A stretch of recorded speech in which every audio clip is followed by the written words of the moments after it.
Hello, Internet. Welcome to Talks with Mark. I really like history. He's from Awakening from the Meaning Crisis Discord server. Also comes and visits the BOM Bridges of Meaning. Since I really like history, we're going to talk about some Germany history, maybe other things. I don't know much about it, obviously from textbooks and other things, but school wasn't that useful in my opinion. So we're going to try learning some great things. Ready, Mark?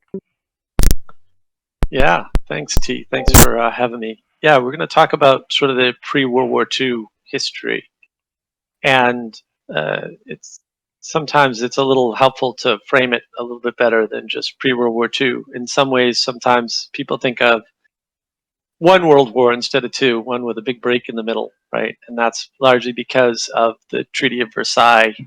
The end of World War One sort of set the stage for all the bad things that happened in Germany afterwards. And a lot of contemporaries wrote about this. This is a bad idea, right? Woodrow Wilson was very upset. He was trying to get a better, fairer deal for Germany.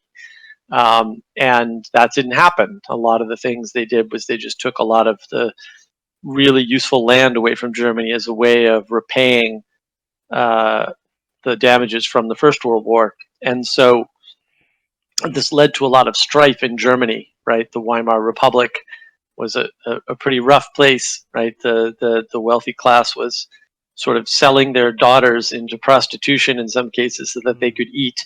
That's not a really good situation. Some of the things you read about, and this obviously it was a problematic place with hyperinflation and all sorts of other problems cropping up, and there were a lot of political agitators, and because Hitler was a political agitator at times and also a war hero because he was in World War One. Hmm. He at one point got exiled from the country and went to Brussels, I believe it was. And also, it happened that Stalin was there around the same time. I only learned that recently. I was like, oh, how interesting. And in Brussels, what was going on was talk in the coffee shops. And the old style coffee shops are a lot more like Discord, right, where people just go and they kind of wander in and they're talking about things. And the topic of the day in the coffee shops was all the new scientific movements. And one way to think about something like socialism in general or communism in particular would be to say, well, these things are scientific constructions of how to govern.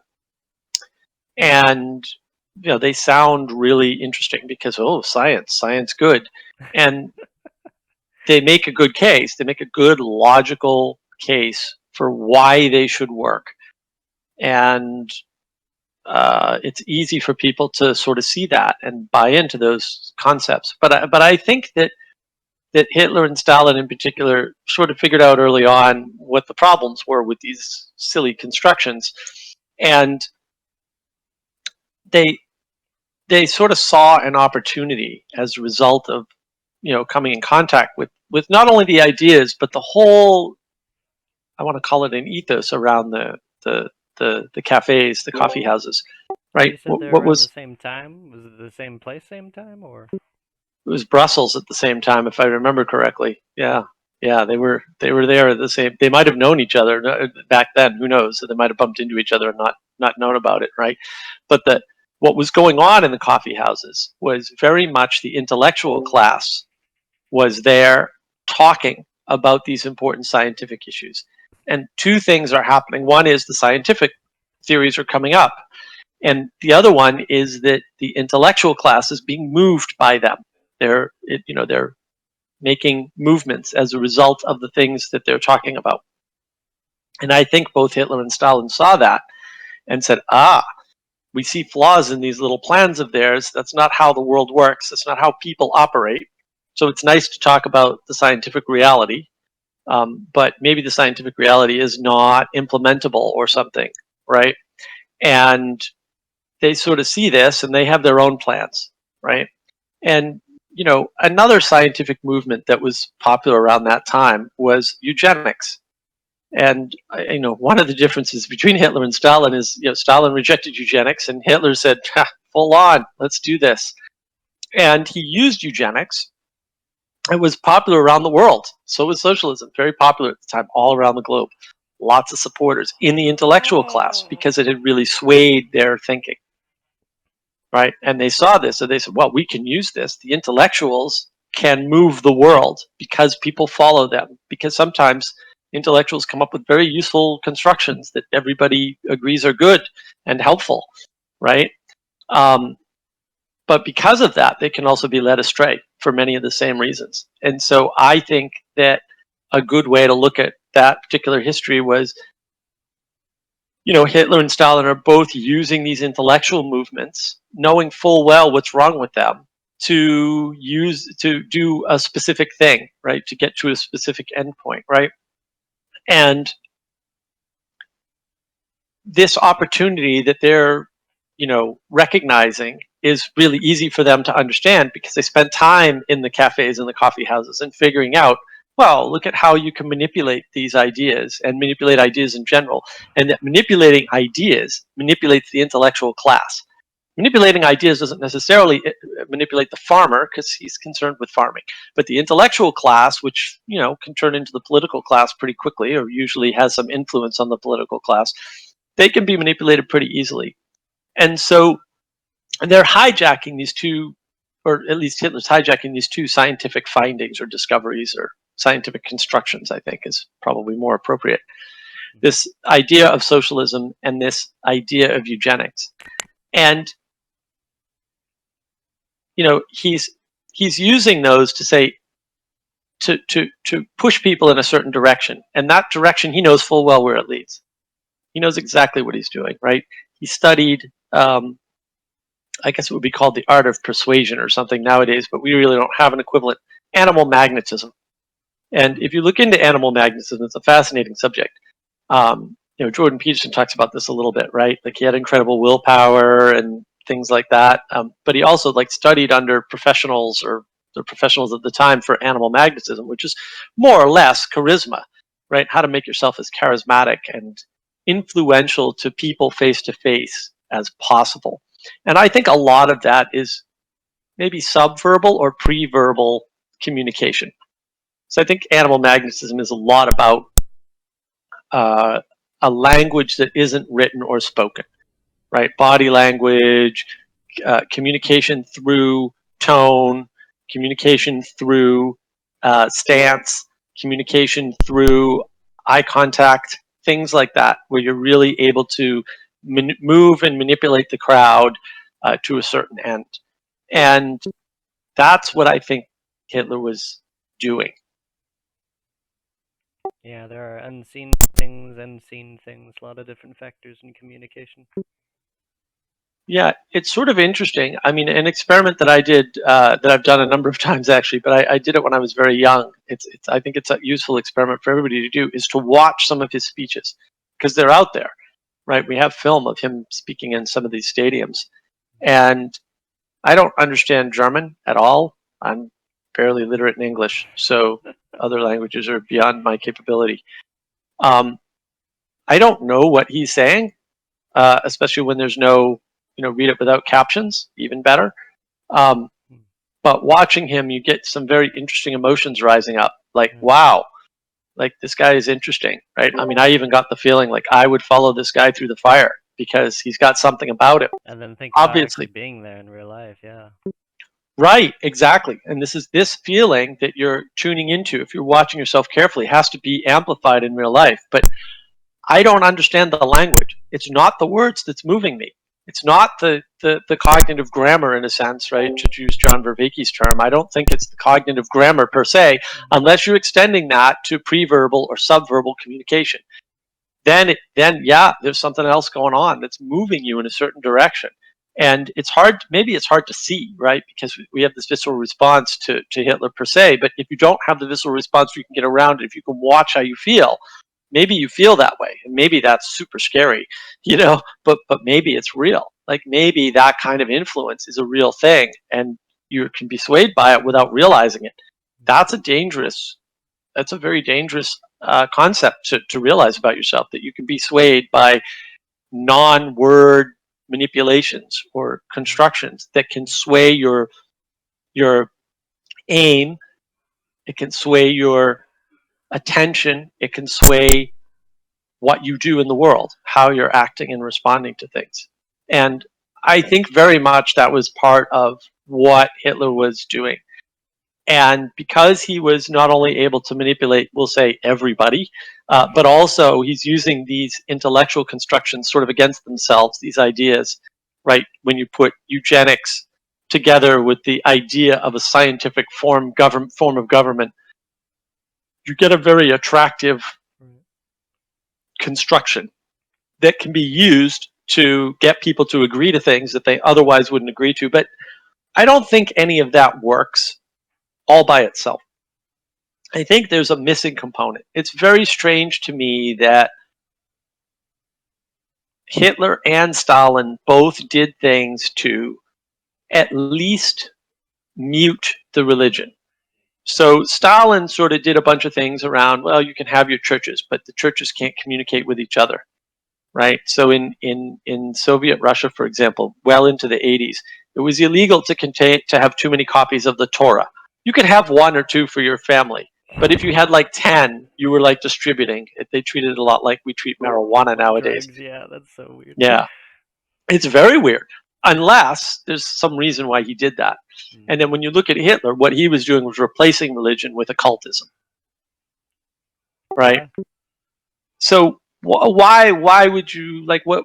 It sounds like a side project, but what if that is the project? What if right. they understand that the ideas, the narratives that they're spinning, because people spin narratives all the time, constantly. People are coming up with new narratives, Wasn't right? there And like a so TV show like in the 50s or whatever it is?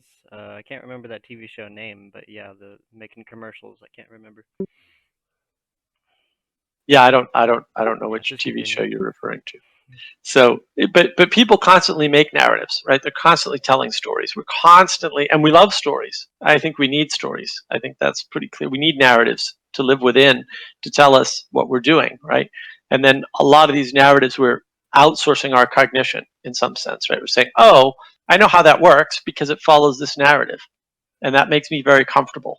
I don't And want to so get too that far into this tangent, but do you think a story and a narrative are kind of the same thing? To me, they're kind of synonyms. I don't think they're the same thing. I think that a story is an instantiation of a narrative, right? So it's a specific, detailed implementation of the narrative pattern, if you will. Huh.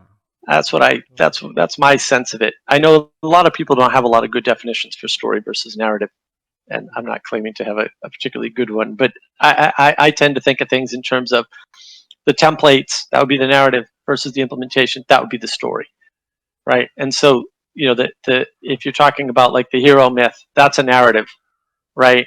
A story about a particular hero is a story, right? This is how it went for this hero, and then that story points back to the narrative because that's where it came from. Hmm. So that's my construction. Hmm. If that makes sense. Yeah, yeah, I'm just thinking about that. Hmm. Yeah. So if you think in terms of narratives and the fact that they're happening all the time, what is it that we know when we adopt one narrative as opposed to another? Like, why are we doing that? Like, what's the move there? And then I think that's something like ethics. The ethics can point the way as to good narrative versus bad narrative, and or maybe worse narrative versus better narrative or something, right? And and that's why you need to remove or at least hobble the religious traditions, Mm-hmm. whether you usurp them through occultism, or Mm-hmm. occultism is basically starting a new religion to some extent, Mm-hmm. or you just hobble the churches so that they can't communicate effectively or they can't spread their word throughout the land, right? And they have to keep very isolated. I think both seem to have been effective. I think that's really the story. And then if you think about the postmodern critique, I don't think it's a critique. I think it's an observation. And that makes it definitionally obvious to some extent. Yeah, they had grand narratives. Yeah, people bought into the grand narratives. But we need grand narratives to survive. We can't live without them. The question is, why did we adopt bad grand narratives? Mm-hmm. And then well, then the problem becomes, a lack of religious involvement, or a lack of religious priority, maybe, or a lack of religious prerogative to say no, this is wrong. And when you don't have that higher authority or ethos to appeal to, then you lose the ability to navigate through the ethics to say, oh, well, what Hitler's doing is wrong, like throwing people in camps and killing them through various means, or sometimes not even throwing them in camps, just shooting them where they stand, is bad. Like it's a bad thing. Like don't do that. And if your religion tells you not to do that, and your religion is your highest order, then maybe no matter what Hitler does, you won't do that. And you can always make the argument, well, somebody's gonna, maybe, but maybe not. Right? Maybe enough people see enough other people living for their convictions that they also decide to live for their convictions. And eventually the murder machine runs out of people that are willing to implement and has too many people that are willing to die. And maybe that's the story of Christianity in the beginning and how it took over Rome. I don't know. Seems mysterious though. So if you're using the intellectual class and manipulating them to come up with these ridiculous narratives that simultaneously take religion out of the picture and add in these horrible narrative structures that enable you to rule, because that's Maybe effectively what it's ideologies. about. Well, they could. I'm not sure. This is another tricky word. Like, how do you define ideology? Isn't an ideology just a narrative? I mean, maybe, maybe not. I think JBP said something like that's Jordan Peterson, in case anybody in the entire world doesn't know who he is by now. Like basically a half a religion, hobbled religion, which is kind of what you just said. Yeah, maybe. I'm not sure. Right? I'm not sure how you determine an ideology from a religion. For example, I'm not sure how you determine an ideology from a narrative. They seem to be close, and maybe they are different because they're different words. It's usually a good indication, but maybe it's just a more severe form of narrative or something. Which is my opinion personally. I think I really like this word religio from Vervaeke, and I think whatever you put your religio in, which is gonna happen one way or another, that is your religion. And maybe it can change, and maybe it can change often. But let's see, ideology is like half a religion. Oh, narrative. I don't think necessarily those are connected, but most of the time they are, something like that.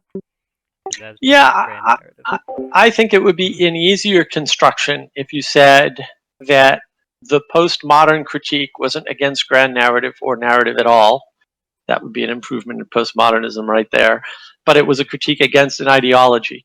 It's like, oh, fair enough. That sounds good. Ideologies are bad. I'm totally on board. And then if you have a religious narrative and you have a political narrative and you have an economic narrative, those are the three principalities. Maybe you're doing okay because those narratives compete. And then how do you resolve the competition? Well, to your point, and I agree with you that John's word religio is excellent. Um, maybe if you have religio and you place that at the top and say religio teaches us how to navigate not only religio, but it also teaches us how to navigate the political sphere or the governmental sphere and the economic sphere and make them all three live in harmony. Maybe that's a really good construction. Kind of this And stuff I then would call wisdom. yeah, maybe that's a good construction so that you don't run into an ideology sneaking in, right? And then you don't have to touch narrative anymore because you have at least three narratives, and maybe that's a good thing. And then of course you can always argue that people have made appeals to the religious narrative to justify horrible behavior. Probably, um, almost certainly that happens, but that's not to say it wouldn't have happened anyway, which is a big problem, right? Like, oh, I use this way, I use this path to get here. Yeah, but you would have used a different path if that path weren't available, because when you have a goal, you want to achieve it. So, it's hard to know whether or not having the path available really affects whether or not you're going to accomplish the goal. And sometimes we have to choose the lesser evil of the paths, and that's just is what it is. Like there's no good solutions, there's no perfect solutions, there's only solutions that are more or less fit or something, if you want to use evolutionary terminology, right? So it's possible that that's the case, and that the real problem isn't grand narrative per se, but ideology. And maybe that's a better way of thinking about it. But ultimately, I think the postmoderns have it wrong. It's not ideology in a by itself in a vacuum. It's the concept that if you don't have the principality of religio or religion to tell you how to navigate, it doesn't tell you what's right and wrong. It tells you how to navigate, how to figure it out in every situation, because right and wrong are not absolutes. And it's tempting to go down the absolutes rabbit hole when you're too stuck in materialism, because material things are very solid. But the other things in life, like consciousness and our thoughts and our feelings, are not very solid. You're so reminding me of Star Wars quotes. Yeah, well, it's interesting that the themes are everywhere. They're in the Matrix, they're in Star Wars. These themes are throughout all of our narratives, interestingly, right? Star Wars is a narrative. And, maybe Star Wars is a narrative with, what is it, 12 stories, right? And the 12 A lot stories of make up the stories, narrative. yeah. Yeah. Yeah. So, that's sort of the key, is that if you don't have a way to know good narrative from bad narrative, if you don't have a way to tell ideology from non-ideology, if you don't have these things, you're going to fall into this construction, right? A random construction by someone. And if they're sufficiently charismatic, as I don't know how you would argue Hitler wasn't charismatic. He was pretty charismatic. Then you're in trouble. But charisma doesn't come only from people. I think that's the great tragedy that we have, is that people associate charisma with people per se, and Stalin was not a very charismatic human, but the office that he held had a charisma to it, and part of that was the construction of the ideology that they were operating under. And so while Hitler could hold the whole thing together just by being him, with his skills in animal magnetism and his studying of how human psychological behavior, or maybe just his observation of it, I don't know. It seems to me you don't need too much study to figure out how people work. You can just kind of watch them. He was able to hold things together pretty much all by himself and manipulate the whole situation brilliantly, to evil ends, right? But brilliantly nonetheless. Very I mean, bad. brilliant but evil is a thing, right? What I And really we like forget is that. was a phrase I think you said, if I remember correctly. Those who think they don't have a religion are manipulated very easily by those who know otherwise. Yes, So realize, that's very, everyone who's listening right now, you have a religion, some kind, or another. yeah, that's very close to the quote T. Yeah, well remembered, well Yay. spotted. Yeah, and maybe your religion gets replaced by an ideology and you don't notice, Hmm. right? And then because you think you don't have one, and then you're stuck in this construction, but you're playing out religious themes, and you see that you see people washing feet, right? And like, what's that about? That's not a church. That's not Christianity. Or you see people bowing to other people. You see people on their knees. These are all religious patterns Yeah. in the It's world, totally not a religion, guys, I promise. right? Yeah, exactly. Exactly. But these are religious patterns playing out in the world. And it's, why are these people who say they have no religion, who aren't going to a church, who don't seem to believe in God, playing out these patterns if religion isn't something that's sort of there, whether we choose to engage with it or not? And then when we don't choose to engage with it, are we just shadow projecting? Right. And then Peterson talks about this quite a lot in, when he's talking about in Maps of Meaning, when he's talking about these themes, right? This shadow projection from the crowd back to Hitler, and Hitler back to the crowd, and they're both informing one another. They're in an opponent processing relationship, I think is what John would categorize that as. And then they're speaking back and forth in some sense. And so it's not just the construction of one person. There's a whole element of participation in the ideology, which is a big deal. Like, if you're not participating in a religion, maybe you participate in an ideology instead, right? As a way of filling the void left by the religio that you think, you've avoided. But maybe you can't avoid it, and you get sucked into that religio void. And it's like, oh, and then you're playing out these religious themes without even realizing it. And maybe that's what Hitler was doing, was he's having people participate in the cult of Hitler, which is an occult structure, fundamentally, Yeah. and they're all given something to participate in, so they're all in. And then this bad thing, or this thing that you're participating in has these bad aspects that are really bad. Like they're the worst aspects that a human can have, right? The idea that you're killing other humans is, that's the worst thing. Like, whoa, what is going on with that? But there's all these other benefits, and you can't separate them because everything has pluses and minuses, right? Everything's muddled in some sense, and so that's really problematic. Like, what do you do about that? And maybe that's the fundamental problem: is people were caught up in this participation with this ideology, right, as a replacement for their religious beliefs, right, as a replacement religio. And then once that happened, they had to buy all in, right? It's an all in game, to use Peterson's terms. Like some games, maybe you're all in, and so they were all in, and they didn't really realize until afterwards when they got all out, because we had a big war, and thankfully the good guys won, I would say. um, they didn't realize until later, oh, we were involved in this really bad thing, and it was the worst thing ever. To some extent, I mean, genocide is pretty well up there of worst thing ever, if not the worst thing ever. It's pretty close. And maybe that's what was going on there, is this hijacking of the intellectual class through the use of science. Maybe, to Peterson's point, not all science is good.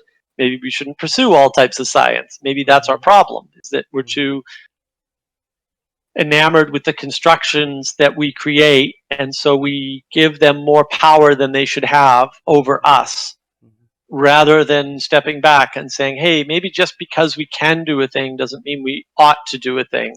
Is the Mm-hmm. is ought, the Hume's guillotine sitting there, right? And if that's true, then, well, maybe we need some other sense making ability or some other methodology for figuring out which things we should pursue scientifically or otherwise, and which things we should ignore, because history shows us that paying attention to science, as Hitler did, and forwarding that as your highest value, maybe that's a bad thing, because eugenics, I do not see any good coming from eugenics. I don't care if it's a science. I don't care if it's true. I don't care if it's real. I don't care if it's valid. I don't care. It's bad. Don't touch it. Like, no good can come from eugenics, as far as I'm concerned. And maybe I'm wrong about that, but maybe not. Yeah. So there's a couple of thoughts swimming in my head. I wasn't sure exactly when to insert about the rider and the elephant. I like that sort of, I guess you'd say, construction. Paul Vanderklay talks about it. I'm not sure that he came up with it, but someone did. And McGilchrist. is that him? Okay, well there you Yeah. go. I kind of like that. We have different parts of us. There's like two sides of the brain. So there's the rider and the elephant, and basically like one is more like symbolic, or what's your thing, Mark? Parabolic knowing. Parabolic. There you go. Yeah. Parables is what helps me to remember that, with the like the Bible parables and just other parables like in our culture and stuff. And so there's like, the talker, but then there's the doer with the actions, and that connects very much with me. With you talking about like charisma, and there's like nonverbal communication, but also just unseen things, and so we should at least be aware that things like this exist.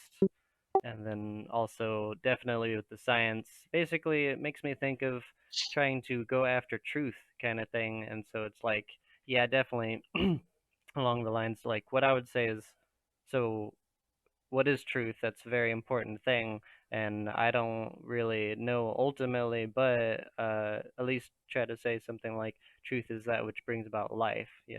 If it's a science of death, okay, let's always do science. Okay, let's do the science of death. No, how about no?